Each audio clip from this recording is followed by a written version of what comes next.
पहा नवीन एपिसोड्स एकदम add free.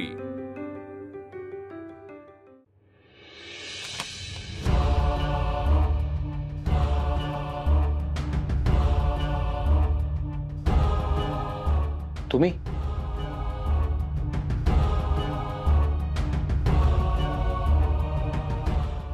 मी बोलवतो नेत्राला। नेत्रा, नेत्रा, तुझी आई आली।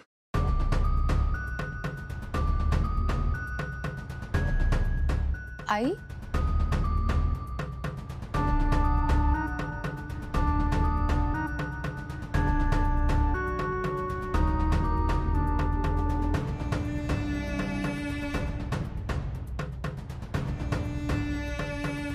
आई तू तू तू इथे कशी? नेत्रा, हे काय झालं हाताला? अगं हे काही नाही आहे, तू ये आत या आधी। नाही नाही नेत्रा, तू चल माझ्या बरोबर, चल।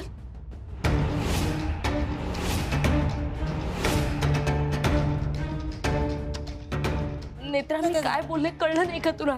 तू तू चल माझ्या बरोबर, तू नाही राहायचंस आता इथे। अगं पण झालंय काय नक्की? तू आधी आत ये, आत ये। नेत्रा, तुझं सामान आवर आणि चल माझ्या बरोबर। ताई, तुम्ही अचानक अशी तिला घेऊन जायची भाषा का करताय?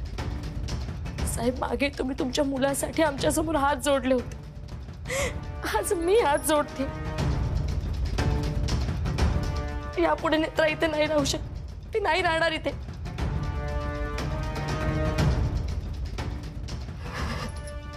साहेब, तुम्ही मला शब्द दिला होता की माझ्या नेत्राच्या केसाला सुद्धा धक्का लागणार नाही। हो ताई, पण झालंय काय असं? आणि तुम्ही एवढ्या घाबरल्यात का? काय झालं काय नेमकं? आई मला सांग, तुला काळजी वाटते का माझी? अगं हे काही नाही आहे, मी अगदी बरी आहे। नक्की काय झाले आई? मी काल पण फोनवर मला तू फार अस्वस्थ वाटलीस, नक्की काय झालंय? नेत्रा, मी तुला सांगते तेवढं।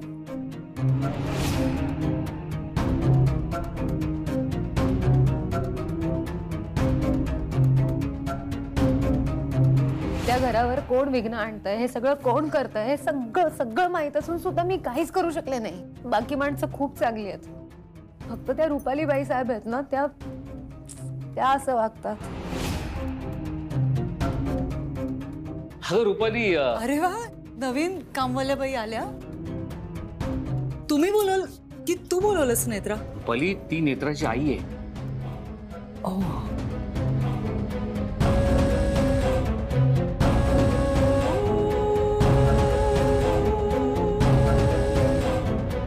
सॉरी, माफ करा, त्याला माहिती नव्हतं। ही माझी बायको रुपाली।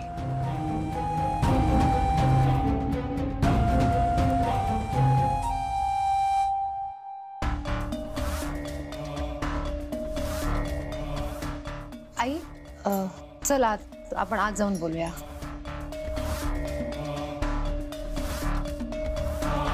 आई आज चल, आपण आज जाऊन बोलू।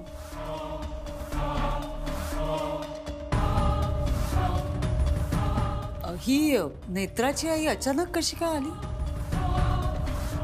नाही म्हणजे नेत्रा बोलली नव्हती ना काही, म्हणून विचारते। तिला भेटायला आली असेल।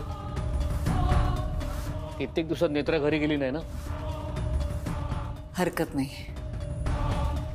खरं तर बरंच आहे, नेत्राला बरं वाटेल आईला भेटल्यावर। अद्वैत कुठे आहे? मी तेच विचारायला आले होते, अद्वैत कुठे आहे? काय? नाही म्हणजे ना तर तो बेडरूम मध्ये आहे, ना तर इथे हॉल मध्ये आहे, म्हणून विचारते कुठे गेला? आम्ही तर जिम मध्ये एकत्र आलो होतो, गेला कुठे? तेच हा मुलगा ना, अद्वैत, अद्वैत। ही नेत्राची आई इथे कशाला आली? ये अगं ये, बस इथे बस आई।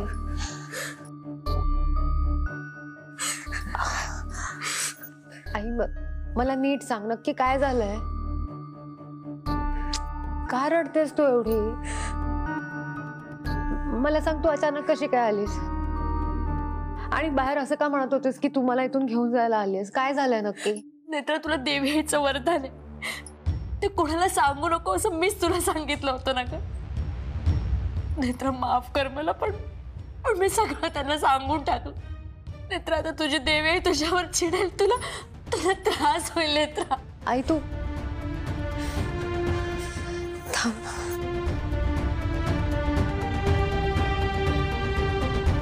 हे घे आधी पाणी घ्या आई. हे घे. नको मला.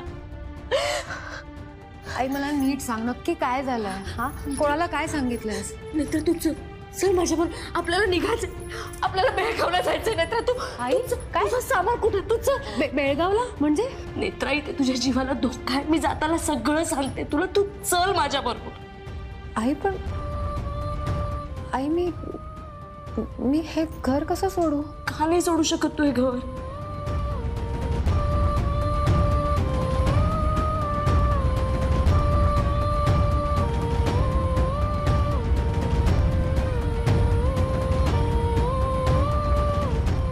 सांग ना काय या घरात. मला नाही माहिती पण आहे काहीतरी आहे. काहीतरी नातं आहे माझं या घराशी. संबंध आहे. कसलं नातं कसला संबंध.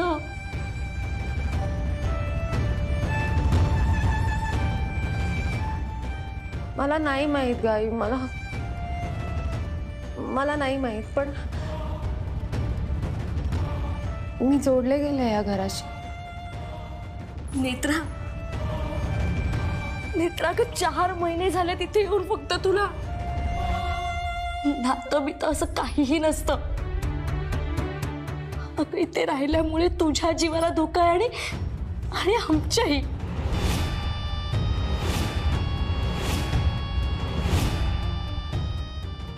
काय तुमच्या जीवाला धोका आहे म्हणजे. नेत्रा ग तो माणूस काहीही करू शकतो. आई कोण माणूस. काय काय करेल तो. नेत्रा तो माणूस आपल्या घरी आला होता त्याने मला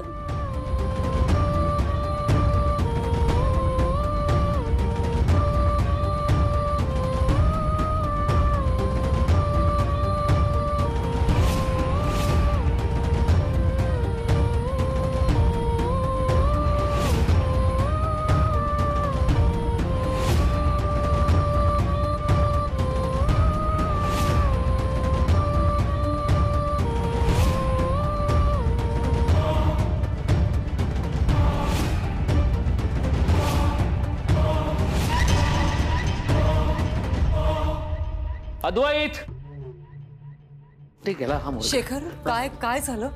थांब त्याला फोन लावून बघतो. नाही पण काय झालं कुठे थांब गेला? जरा. त्याचा फोन लागत नाही. अद्वैत कुठे गेलाय. नाही हो मला खरंच माहित नाही शेखर. काय करायचं आपण पोलिसांना कळवूया का प्लीज. एक मिनिट.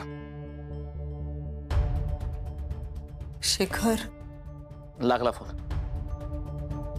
अद्वैत एकटा कुठेतरी जाणार आहे हे जर आधीच कळलं असतं ना तर नक्कीच काहीतरी करता आलं असतं. आणि डॉक्टर हा प्रकार तिच्याबरोबर सतत होत असतोय. एक्सक्यूज मी सॉरी मी काय सांगत होतो तर हे सगळं जे आहे ते तिच्या एक्स्ट्रीमली सॉरी डॉक्टर. नाही नाही घे तू फोन. हॅलो. अरे अद्वैत कुठेस तू. बाबा मी आहे इथेच. एक 10-15 मिनिटात येतो घरी. ओके. एक फोन ठेवू नकोस. आधी मला सांग कुठेस तू. का काय झालं. अरे काय झालं काय विचारतोयस. अरे तू एकटाच कुठे निघून गेलास कोणाला न सांगता. बाबा मी आहे इथेच. एक 10-15 मिनिटात येतो घरी. ओके. अरे इथे म्हणजे कुठे सांग मला कुठेस तू. शेखर बाबा रिलॅक्स मी येतोच आहे घरी. मला आधी सांग कुठेस तू ते. शेखर मला द्या मी बोलते द्या. आधी अरे कुठेस तू का न सांगता गेलास बाळा. आई मी येतोय घरी. हो पण बाबांना टेन्शन आलंय ना. आई मग तू शांत कर त्यांना. मी येतोय. बाय. येईल तो, तुम्ही काळजी नका करू. पण ही काय वागण्याची पद्धत आहे? त्याला काही झालं तर? असं काही नाही होणार शेखर. तो आल्यानंतर आपण बोलूया त्याच्याशी. तुम्ही शांत व्हा, नका काळजी करू.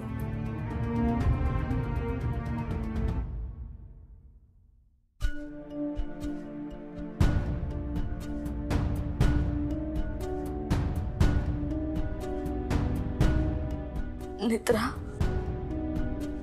अगं आबा बरेत, काही झालं नाहीये त्यांना.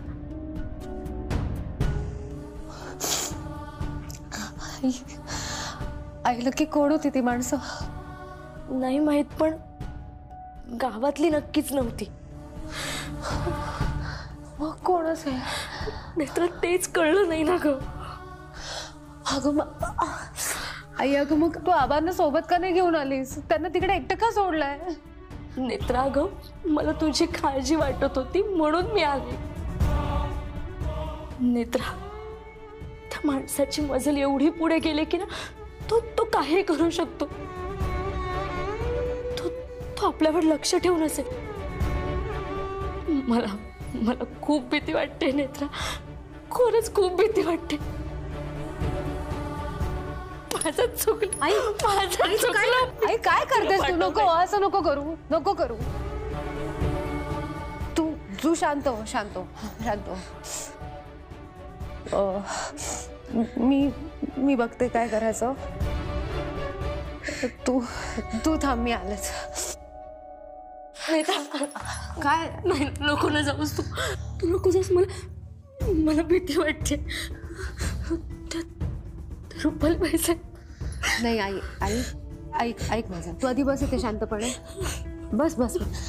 मी आहे ना, एवढी काळजी नाही करायची. शेखर साहेबांनी ही खोली मला दिली आहे. हा, इथे कोणी येणार नाही. काळजी नाही करायची, मी लगेच आले. नेत्रा, पण कुठं जातेस तू? आई, मी शेखर साहेबांशी बोलायला चालले आहे. खरंच लगेच येते मी. नको एवढी काळजी करू. बस इथे, बस शांतपणे बस. लगेच येते मी.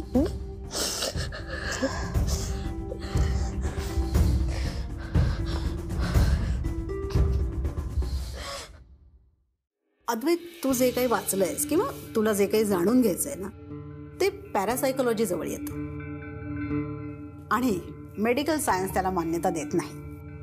डॉक्टर, मी ESP बद्दल काल रात्री आणखी वाचलं थोडं. त्याचे काहीतरी 3 प्रकार आहेत. Precognitions, clairvoyance and third one is telepathy. Yes, telepathy. म्हणजे तुला असं वाटतंय की नेत्रा बाबतीत जे घडलंय ते प्रिकॉग्निशनचा प्रकार आहे. पण प्रिकॉग्निजन्स म्हणजे एक्झॅक्टली काय आहे डॉक्टर? म्हणजे आपण भविष्यात काय घडणार हे पाहू शकतो. त्याला फारसं लॉजिक नसतं. पण म्हणजे आता उदाहरण द्यायचं झालं तर क्रिकेट मॅच बद्दल आपण प्रेडिक्शन करू शकतो. सोपं असतं. आपल्याला 50-50% चान्सेस असतात आणि प्रेडिक्शन 50% हे म्हणजे खूप जास्ती झालं. ह्याच प्रकाराने आजकाल बरेच जण फेम मिळवत आहेत. तू क्लेअरवॉयन्स बद्दल ऐकलंयस का? नाही. तो सुद्धा एक असाच काल्पनिक प्रकार आहे. बर. म्हणजे काही लोकांच्या मते माणसाला अशी एक मानसिक शक्ती असते की ज्याने भविष्यात घडणाऱ्या घटना ते पाहू शकतात किंवा जाणून घेऊ शकतात. आंतरिक ज्ञान वगैरे. म्हणजे हरवलेल्या वस्तू शोधणं, त्याची दिशा सांगणं. हे जे भोंदू बाबा असतात ना, ते या प्रकाराचा फायदा घेतात. अरे, आपल्या देशात तासाला ऑन अँड ॲव्हरेज 88 लोक हरवतात. त्यातले किती सापडतात? आणि असं जर असतं तर पोलिसांनी ESPचा फायदा नसता का घेतला? आता राहिला प्रश्न तुझ्या टेलिपॅथीचा. हा विषय मात्र थोडा भावनिक आहे. म्हणजे बघ, ज्यांच्याशी आपण इमोशनली कनेक्टेड असतो किंवा ज्यांच्याशी आपले घनिष्ठ संबंध असतात त्यांच्या बाबतीत आपण काही अंदाज बांधू शकतो. पण मला वाटतं अद्वैत, तू या सगळ्यात गुंतू नयेस आणि ह्या सगळ्यापासून स्वतःला लांबच ठेवावंस. Okay doctor. तेव्हा अद्वैत, मी काल सांगितल्याप्रमाणे तू नेत्राला हा विश्वास दे की तुझ्या जीवाला अजिबात धोका नाही. पण डॉक्टर सगळं व्यवस्थित होईल ना? Don't worry, everything will be fine. Okay, thank you so much. My pleasure. Advait, तुला अजून यायला किती वेळ लागणार आहे? मी वाट बघतोय तुझी. आणि प्लीज पुन्हा असं काही वागू नकोस. तू येतो 5 मिनिटात. साहेब, पण ते असं न सांगता का गेले? तेच मला काही कळत नाहीये. सगळंच एकत्र आलंय. त्यात तुझ्या आईने जे काही सांगितलंय त्यामुळे. चल तुझ्या आईशी बोलूया.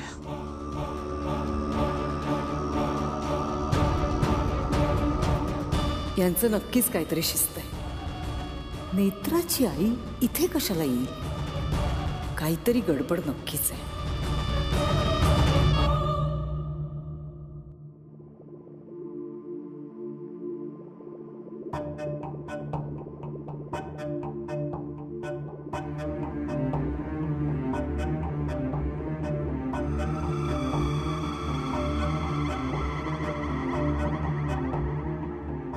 ताई, मला नेत्राने सगळं सांगितलंय.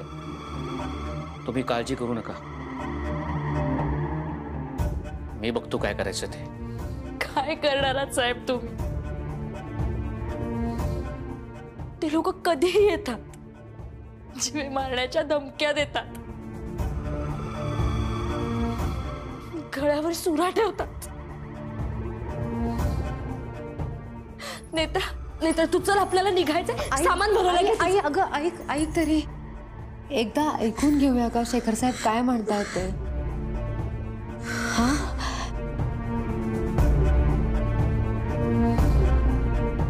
साहेब नक्की काय करायचं आपण? कसं शोधायचं त्या माणसांना? कोणी केलं असेल हे सगळं? ताई, तुम्ही ही गोष्ट मला आधीच सांगितली असती तर आपल्याला काहीतरी करता आलं असतं. तुमचा त्रास कमी झाला असता. हो साहेब, कसं सांगणार होतो आम्ही? आबांच्या गळ्यावर सुरा धरला होता त्यांनी. आणि हे सगळं कोणाला सांगितलं तर आमच्या सोबत नेत्रालाही मारू अशी धमकी दिली होती त्यांनी. पण नेत्राबद्दल माहिती मिळाल्यानं कोणाला फायदा होणार आहे?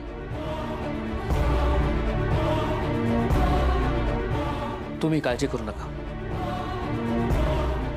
मी त्या माणसांना शोधून काढेन.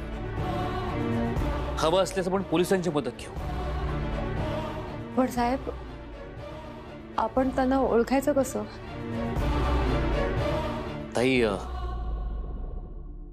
ताई, तुम्ही त्या माणसांना बघितलंय म्हणजे तुम्ही त्यांचं वर्णन करू शकता. ते दिसतात कसे वगैरे वगैरे वगैरे. साहेब, 2 माणसं होती. एक माणूस जरा तब्येतीने जाड होता आणि त्याला मिशा होत्या,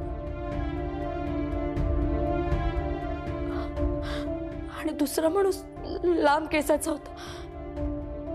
पण साहेब, दुसऱ्यांदा जेव्हा हे दोघं आले ना, तेव्हा दुसरा माणूस कोणतरी वेगळाच होता.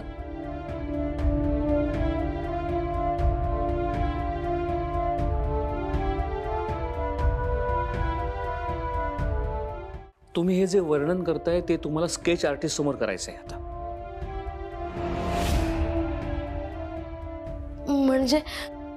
म्हणजे तुम्ही आता मला जे वर्णन सांगितलं ते तुम्हाला एका चित्रकारासमोर करायचंय. मग तो चित्रकार तुमच्या वर्णनाप्रमाणे त्या माणसाचं चित्र काढेल. साहेब, मी हात जोडते. आम्हाला अजून या प्रकरणात नाही अडकायचंय. मला फक्त माझ्या नेत्राला घेऊन जाऊ दे. ताई, तुम्ही आधी शांत व्हावं. अहो, नेत्राला घरी घेऊन जाण्यानं प्रॉब्लेम सुटणार असेल तर मी आत्ता सांगतो तिला घेऊन जा. पण त्याने प्रॉब्लेम सुटणार नाही, प्रॉब्लेम वाढेल. हे बघा, ह्या सगळ्या मागे नेमकं कोण आहे हे शोधून काढायला नको का? आई, साहेब बरोबर बोलतायत. एकदा का ती माणसं पकडली गेली ना की मग ते नक्की कोण आहेत, त्यांना कोणी पाठवलंय, सगळं कळेल आपल्याला. आणि त्यांना कोणी पाठवलंय हे कळलं की बऱ्याच प्रश्नांची उत्तरं मिळतील. हो ना?